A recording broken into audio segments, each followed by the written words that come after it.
오늘 저는 본문 말씀을 통해서 마음이 청결한 자의 복이라고 하는 제목을 가지고 하나님 말씀을 증거하겠습니다. 우리가 예수님 믿고 난 이후에 경험하는 최고의 복이 무엇이겠습니까? 그것은 예수님을 통하여 하나님을 만나는 것이고 하나님을 경험하는 것이고 하나님을 체험하는 것입니다. 그렇다면 우리가 어떻게 해야 하나님을 만나고 하나님을 체험하게 될까요? 오늘 본문을 보게 되면 말씀하고 있는데 말씀이 뭐냐면 마음이 청결해야 한다는 것입니다. 잠언 4장에 보게 되면 모든 지킬 만한 것 중에 더욱 내 마음을 지키라 생명의 근원이 이에서 남이니라 라고 말씀하고 있습니다. 우리가 질 것이 참 많이 있지만 정말 중요한 것이 뭐냐면 바로 우리의 마음을 지키는 것입니다. 왜냐하면 마음이 무너지게 되면 다른 것이 다 무너지기 때문입니다. 그래서 마음을 지키라고 했습니다. 이 지킨다는 말은 소극적인 태도를 말하는 것이 아니고 악과 담대히 싸우는 적극적인 태도를 말하는 것입니다. 왜 우리가 마음을 지켜야 합니까? 그 이유는 생명의 근원이 이에서 나기 때문이라고 성경은 말씀합니다. 그러니까 인간의 참된 지혜는 뭐냐면 하나님 앞에 우리가 온전한 마음을 드리는 거예요. 우리의 마음을 내보이는 겁니다. 그렇습니다. 인간의 마음은 뭐냐? 인간의 마음은 모든 죄악의 근원지입니다. 동시에 인간의 마음은 하나님의 축복의 통로가 된다는 것입니다. 8절 말씀 다시 보시게 되면 마음이 청결한 자는 복이 있나니 그들이 하나님을 볼 것이며 라고 했습니다. 산상수훈 가운데 6번째 복을 말씀합니다. 마음이 청결한 자가 복이 있다는 것입니다. 마음의 청결한 자는 어떤 자를 말하겠습니까? 이 마음의 청결한 자는 자신의 생각이나 감정이 이중적이지 않고 오로지 하나님을 향하여 온전히 집중되어 있는 마음을 가진 자가 마음이 청결한 자인 것입니다. 하나님 왜 마음의 청결한 자를 원하십니까? 그것은 하나님이 우리를 부르신 목적이 바로 거룩이기 때문에 그렇습니다. 베드로전서 1장에 보게 되면 내가 거룩하니 너희도 거룩하라 라고 했습니다. 이 무슨 말입니까? 하나님이 거룩하신 분이기 때문에 하나님의 자녀인 우리들은 당연히 이 땅에서 거룩한 삶을 우리가 살아야 되는 것입니다. 성도의 축복이 뭐냐면 세상과 다름의 축복이에요. 우리는 세상과 다른 삶을 살기 때문에 그것이 거룩이고 그것이 하나님의 축복의 통로가 되는 것입니다. 우리는 인생의 목적이 다릅니다. 인생의 방향이 다릅니다. 왜요? 그것을 하나님이 말씀하시고 하나님이 지시해 주셨기 때문에 그렇습니다. 우리는 예수님의 신부 아닙니까? 신랑이신 주님이 오실 때까지 우리는 거룩하고 정결하게 우리는 기다려야 하는 것입니다. 디모데전서 4장 말씀 보게 되면 하나님의 말씀과 기도로 거룩하여짐이니라 라고 했습니다. 우리는 거룩한 자로 부름받았는데 이 거룩함을 계속 유지하려면 우리 삶 가운데 하나님의 말씀과 기도가 반드시 있어야만 우리의 거룩함이 유지되는 것입니다. 만약 마음이 청결하지 않는 거룩은 어떤 거룩이냐면 바리새인의 거룩과 바리새인의 청결과 같은 것입니다. 바리새인들은 겉모습을 굉장히 중시했습니다. 음식을 먹을 때조차도 그들은 잔과 주발과 놋그릇까지 깨끗했습니다. 넘보기에는 정말 깨끗한 것처럼 보였지만 그러나 예수님은 그들을 뭐라 그럽니까? 그들을 회칠한 무덤과 같다고 했습니다. 왜냐하면 그들은 겉만 깨끗했기 때문에 그렇습니다. 그들의 속이 더럽기 때문에 그렇습니다. 마태복음 15장에 보게 되면 이 백성이 입술로는 나를 공경하되 마음은 내게서 멀도다라고 했습니다. 이들은 누굽니까? 이들은 바리새인들과 서기관들을 의미합니다. 그들은 입으로는 하나님을 찬양하지만 그들의 마음은 하나님이 거하지 않는 겁니다. 하나님이 안 계신 거예요. 그들의 마음은 그들의 입으로 찬양했던 하나님이 그들 마음속에 계시지 않는 것이었어요.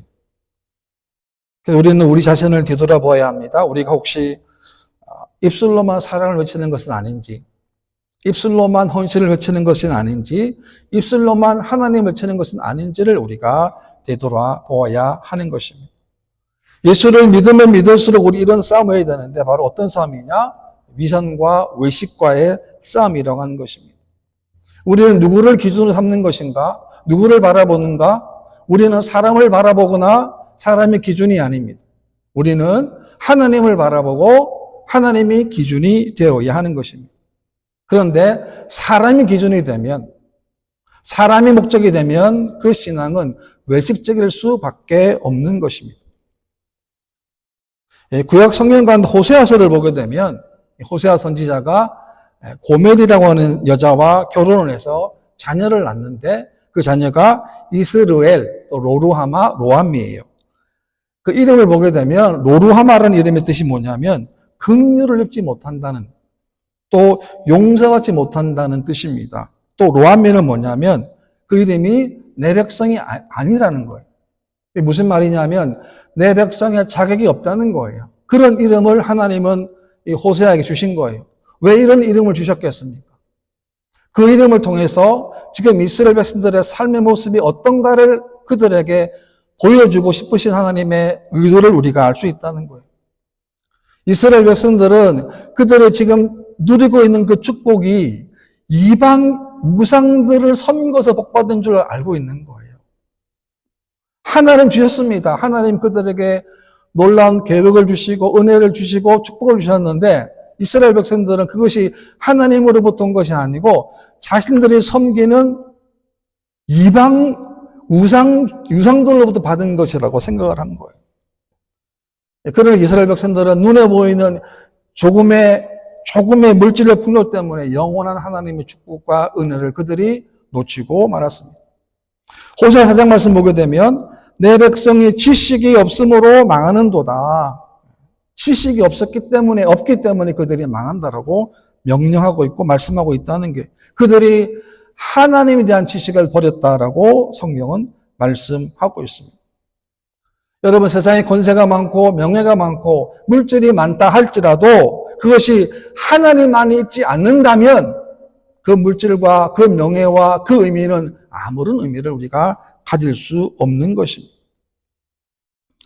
최근에 보니까 어떤 한국의 연예인이 마약 복용을 해서 이제 언론에 드러났는데 보니까 그분이 실명이 거론된 다음에 본인의 심정을 언론에 보니까 뭐냐면 그분이 공갈과 협박에 시달렸다는 거예요. 그러니까 얼마나 많이 시달렸겠습니까? 돈을 줬더라고요. 돈을 준 것 같아요. 제법 많은 돈을 줬습니다. 왜? 폭로하지 말라는 거예요. 결국에는 이게 다 들통났지만 그렇습니다. 그분의 인생을 보게 되면 참 좋은 역할을 많이 하는 것 같고 또 뭐 주인공 역할을 많이 하는 것 같은데 그렇습니다. 한순간에 그렇게 넘어질 수도 있다라고 하는 거예요. 우리 신앙도 마찬가지입니다. 언제 어디서 어떤 누구를 통해서 유혹이 올지 우리가 아무도 모르기 때문에 그렇습니다. 고린도서 3장 말씀 보게 되면 너희는 너희가 하나님의 성전인 것과 하나님의 성령이 너희 안에 계시는 것을 알지 못하느냐라고 했습니다. 참으로 놀라운 선포 아닙니까? 우리가 하나님의 성전이라는 거예요. 그리고 우리 안에 하나님의 성령님이 계시는 것을 너희가 알지 못하느냐라고 했습니다. 무슨 말이냐 하면 우리 개인의 영적인 상태가 그만큼 중요하다는 것을 말씀한 것입니다. 디모데후서 2장에 보게 되면 큰 집에는 금그릇도 있고 은그릇도 있고 나무그릇도 있고 질그릇도 있습니다. 그런데 주인이 쓰는 그릇은 어떤 그릇이냐? 금그릇, 은그릇이 아니라는 거예요. 어떤 그릇입니까? 자기를 깨끗이 한 그릇이 주인의 쓰심에 합당하게 예비되었다라고 했습니다. 비록 보잘것 없는 것처럼 보여도 질그릇이라 할지라도 그것이 깨끗하기만 하면 주인이 사용한다는 것입니다. 그러니까 우리 할 일이 뭐냐면 금그릇, 은그릇 들고 가지 말고 어떤 그릇 되어야 되겠습니까? 깨끗한 그릇, 정직한 그릇, 청결한 그릇이 되도록 우리가 노력을 해야 하는 것입니다. 그렇다면 왜 인간의 마음이 더러워졌습니까? 그래서 인간의 죄 때문입니다. 인간의 탐심과 인간의 탐욕 때문에 그렇습니다. 창세기 6장에 보게 되면 노아 시대 사람들의 모습을 이렇게 말씀하고 있습니다. 여호와께서 사람의 죄악이 세상에 가득함과 그의 마음으로 생각하는 모든 계획이 항상 악할 뿐임을 보시고 라고 했습니다. 얼마나 타락됐습니까? 그 생각이, 계획하는 모든 생각이 항상 악했다는 거예요. 그러니까 그들은 하나님의 물심판을 받게 된 것입니다. 많은 경우에 마음의 죄에 대해서는 별로 그렇게 신경 쓰지 않고 무감각하게 생각합니다. 그것을 죄로 여기지도 않습니다. 왜냐하면 다른 사람은 모르기 때문이죠. 실제로 행동으로 드러나는 죄에만 신경을 씁니다. 그러나 성경에서는 그렇지 않습니다. 우리 마음에도 마음으로 지은 살인, 마음으로 지은 미워하는 것, 마음으로 지은 죄도 죄로 여긴다라고 하는 것입니다. 그래서 더 무서운 거예요. 왜? 다른 사람이 모르기 때문에. 다른 사람이 볼 수 없기 때문에 사실은 더 무서운 거예요. 다른 사람을 속일 수도 있습니다. 그리고 자신도 착각할 수도 있다는 거죠. 시편 60편에 보게 되면 내가 나의 마음에 죄악을 품었더라면 주께서 듣지 아니하시리라라는 거죠. 예, 죄를 품는다는 게 죄를 좋아하는 거예요. 죄를 기뻐하는 겁니다. 죄를 지을 생각을 도모한다는 거죠. 이런 삶을 살게 되면 주님이 듣지를 않겠다고 주님은 말씀하셨습니다. 사람이 욕심이 있으면 보아야 할 것을 제대로 보지 못하게 됩니다. 한국 사람들 좋아하는 것 중에 바둑이나 장기를 보게 되면 제일 잘 보이는 때가 언제입니까? 훈수들 때라고 하지 않습니까? 왜요? 이기려는 욕심이 없기 때문에 그렇습니다. 근데 막상 장기를 두게 되면 어떻습니까? 그것이 잘 안 보여요. 왜요? 탐심 때문에 그렇습니다. 야고보 4장 말씀 보게 되면 두 마음을 품은 자들아 마음을 성결케 하라 라고 했습니다. 마태복음 6장에 보게 되면 한 사람이 두 주인을 섬기지 못할 것이니 혹 이를 미워하고 저를 사랑하거나 혹 이를 중히 여기고 저를 경히 여김이라 너희가 하나님과 재물을 겸하여 섬기지 못하느니라 라고 했습니다. 두 마음을 재물과 하나님으로 말했습니다. 그러니까 인생을 재물을, 물질을 위한 인생이냐 아니면 하나님을 위한 인생이냐, 다시 말하면 하나님의 종으로 사느냐 아니면 물질의 종으로 사느냐라고 성경은 말씀하고 있는 거예요. 성경 디모데후서 6장에 보게 되면 돈을 사랑함이 일만 악의 뿌리가 되나니라고 했습니다. 우리 성도들은 세상 따라가면 안 됩니다. 왜요? 세상 따라가면 영적으로 죽기 때문에 그렇습니다. 우리는 날마다 우리 마음을 깨끗하고 정결하게 해야 합니다. 하나님은 다윗을 참 좋아하셨습니다. 왜 하나님이 다윗을 좋아하셨습니까? 다윗의 마음에 합한 하나님의 마음에 합한 다윗의 태도 때문에 그렇습니다. 성경 말씀 사도행 10장 말씀 보게 되면 다윗을 왕으로 세우시고 증언하여 이르시되 내가 이새의 아들 다윗을 만나니 내 마음에 맞는 사람이라 내 뜻을 이루리라 하시더니라고 했습니다.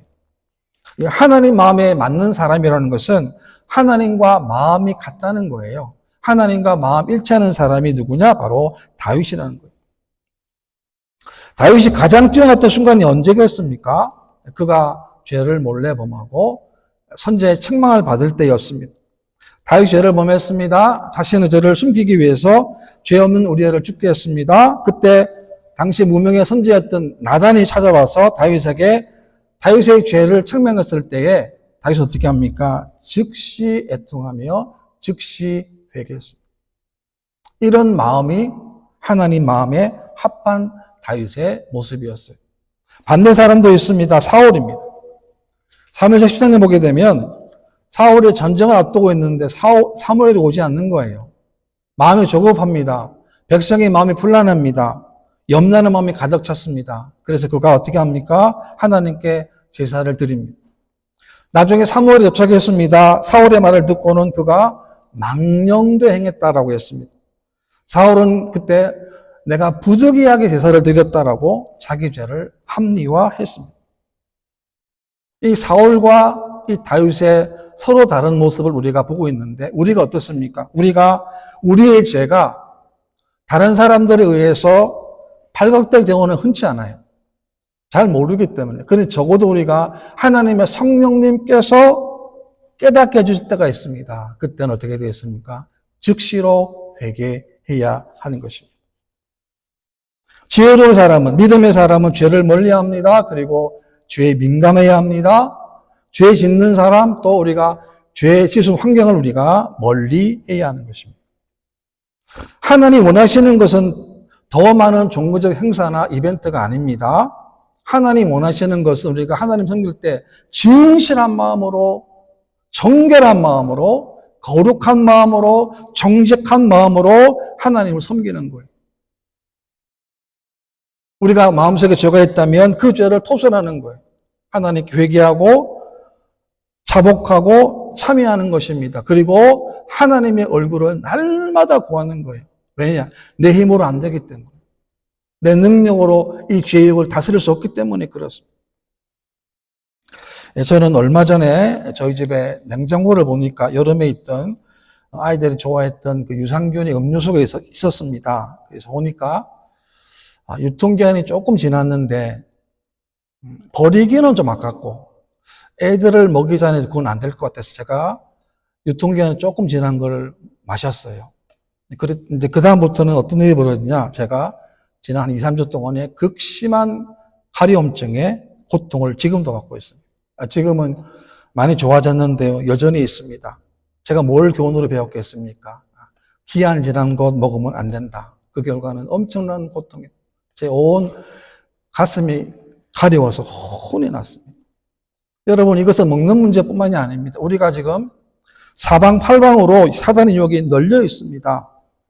먹으면 안 되는데, 취하면 안 되는데, 하면 안 되는데, 그것을 하라고 계속 종용하고 또 종용하는 거예요. 우리는 언제 어디서 이런 유혹을 받을지는 아무도 알 수 없다는 거예요. 뿐만 아닙니다. 우리는 우리 자신을 믿어서도 안 됩니다. 우리는 분명히 하나님 구원받는 백성이기도 하지만 여전히 우리 안에 죄의 불씨가 있다는 거예요. 이 불씨가 불을 만나 언제 타오를지 모르기 때문에 그렇습니다. 그래서 우리가 믿는 것은 우리가 아니고 하나님을 우리가 믿어야 하는 것입니다. 잠언에 보게 되면 28장입니다. 자기의 마음을 믿는 자는 미련한 자요라고 했어요. 우리가 얼마나 하루에 마음이 자주 바뀝니까? 얼마나 요동이 심합니까? 어떻게 우리가 우리 마음을 믿겠습니까? 믿을 수가 없습니다. 그래서 우리들에게는 날마다 이 죄와 싸워 승리하기 위해서는 하나님의 성령 충만이 반드시 필요한 겁니다. 에베소 5장 말씀 보게 되면 술 취하지 말라 이는 방탕한 것이니 오직 성령으로 충만함을 받으라라고 했습니다. 모든 그리스도인들의 과제입니다. 오직 성령으로 우리가 충만함을 받아야 돼요. 그렇지 않으면 충만하지 못한 그 부분에서 악한 원수마귀가 유혹하고 미혹하기 때문에 우리가 넘어지고 쓰러지게 되는 것입니다. 우리는 스스로 충만하게 되는 것이 아닙니다. 성령의 충만, 우리는 수동태입니다. 받는 거예요. 하나님 날마다 우리 마음속에 죄악된 것, 악한 것, 음란한 것 다 하나님 제게 버려주시고 날마다 부어주세요. 여러분, 우리가 죄악된 걸 아무리 끄집어내도 또 채워지는 거예요. 세상의 악이 우리 마음속에 안 보이지만, 모르지만 다 채워진다는 거예요. 그래서 이 체험의 싸움에 승리하려면 우리가 날마다 하나님의 성령으로 가득 차야 합니다. 우리가 성령으로 가득 차게 되면, 충만하게 되면 우리가 변하는 것이 굉장히 많습니다. 우리의 마음도, 우리의 성품도 변하게 되는 거예요. 주님이 원하시는 성품을 변하게 됩니다. 그리고 우리 가운데 하나님 원하시는 성령의 열매를 우리가 맺게 되는 거예요. 이 성령의 열매를 보게 되면 다 인격과 관련된 거예요. 얼마나 감사합니까? 우리가 변화되는 거예요. 하나님의 사람으로, 예수님의 사람으로, 진실한 사람으로 우리가 변화되는 것, 하나님의 성령으로 충만하게 될 때 하나님 주시는 은혜라고 하는 것입니다. 여러분, 세상의 지식으로 우리 내면 바꿀 수 없습니다. 외적인 모습은 바꿀 수 있을지 모르지만 내적인 모습은 바꿀 수 없습니다. 오직 성령님의 은혜로만 가능하다는 것입니다.